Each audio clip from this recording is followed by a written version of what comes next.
പുരുഷന്മാരെ അപേക്ഷിച്ച് സ്ത്രീകളിൽ ഹൃദ്രോഗ സംബന്ധമായ ലക്ഷണങ്ങൾ ഉണ്ടാകുന്നതിൽ എന്തെങ്കിലും വ്യത്യാസമുണ്ടോ? ഈ ഹൃദ്രോഗം പുരുഷന്മാരുടെ മാത്രം രോഗമായിട്ട് കണക്കാക്കുന്ന ഒരു കാലമൊന്നും മാറി. സ്ത്രീകളിൽ അവരുടെ റീപ്രൊഡക്റ്റീവ് ഏജ് ഗ്രൂപ്പിൽ ഒരുപാട് വ്യത്യാസങ്ങളുണ്ട്. എന്ന് വെച്ചാൽ റീപ്രൊഡക്റ്റീവ് പീരീഡിൽ, അതായത് 40-45 വയസ്സ് വരെ അവർക്ക് മന്ത്ലി ആയിട്ടുള്ള മെൻസ്ട്രൽ സൈക്കിൾ ഉണ്ട്. അപ്പം മെൻസ്ട്രൽ സൈക്കിളിൻ്റെ ഭാഗമായിട്ട് ഈസ്ട്രജൻ ഹോർമോൺ ഉണ്ടാവും. അപ്പോൾ ഈസ്ട്രജൻ ഹോർമോണ് ഹൃദയത്തെ നന്നായിട്ട് സംരക്ഷിക്കുന്ന ഒരു ഹോർമോണാണ് ഈസ്ട്രജൻ. അപ്പോൾ ഈ 45 വയസ്സിൻ്റെ ശേഷം ഈസ്ട്രജൻ്റെ അളവ് ക്രമേണ കുറയാൻ തുടങ്ങും. അപ്പോൾ അങ്ങനെ കുറയാൻ തുടങ്ങുന്ന സമയത്ത് ഹൃദ്രോഗത്തിൻ്റെ ലക്ഷണങ്ങൾ സ്ത്രീകൾ പ്രകടമായിട്ട് വരും. അല്ലെങ്കിൽ പുരുഷന്മാരുടെ അതേ ഒരളവിലേക്ക് ഹൃദ്രോഗത്തിൻ്റെ റിസ്ക്കും സ്ത്രീകളിൽ എത്തും.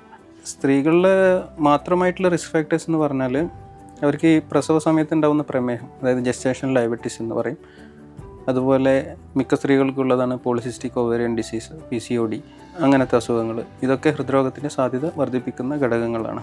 ലക്ഷണങ്ങളെ പറ്റി പറയുകയാണെങ്കിൽ എല്ലാ സ്ത്രീകൾക്കും ക്ലാസിക്കലായിട്ട് നമ്മൾ പറയുന്ന പോലെ നെഞ്ചത്ത് വേദന വരിക, കയ്യിലേക്കോ റേഡിയേറ്റ് ചെയ്യുക, അങ്ങോട്ടേക്ക് പോവുക എന്നുള്ള പെയിന് കുറവായിരിക്കും.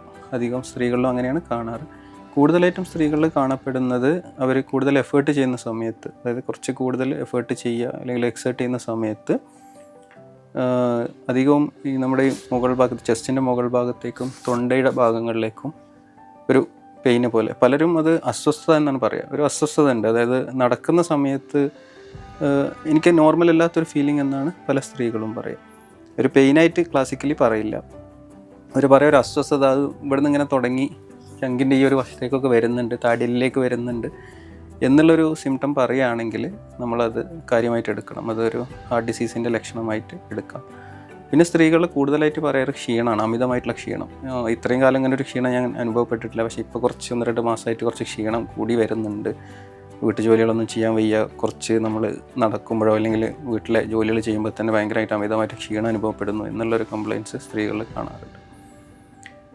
പിന്നെ ചിലർക്ക് അമിതമായിട്ടുള്ള ഇങ്ങനെ ഒരു ഓക്കാനം വരിക, ഛർദി വരിക, അല്ലെങ്കിൽ ഛർദിക്കണം തോന്നുക, ഓക്കാനം തോന്നുക, ഇതൊക്കെ അതിൻ്റെ ലക്ഷണങ്ങളായിട്ട് സ്ത്രീകൾ വരാം. അതൊക്കെ പുരുഷന്മാരെ അപേക്ഷിച്ചിട്ട് ഇങ്ങനത്തെ ലക്ഷണങ്ങളൊക്കെ സ്ത്രീകൾക്കാണ് കൂടുതലും കാണാറ്.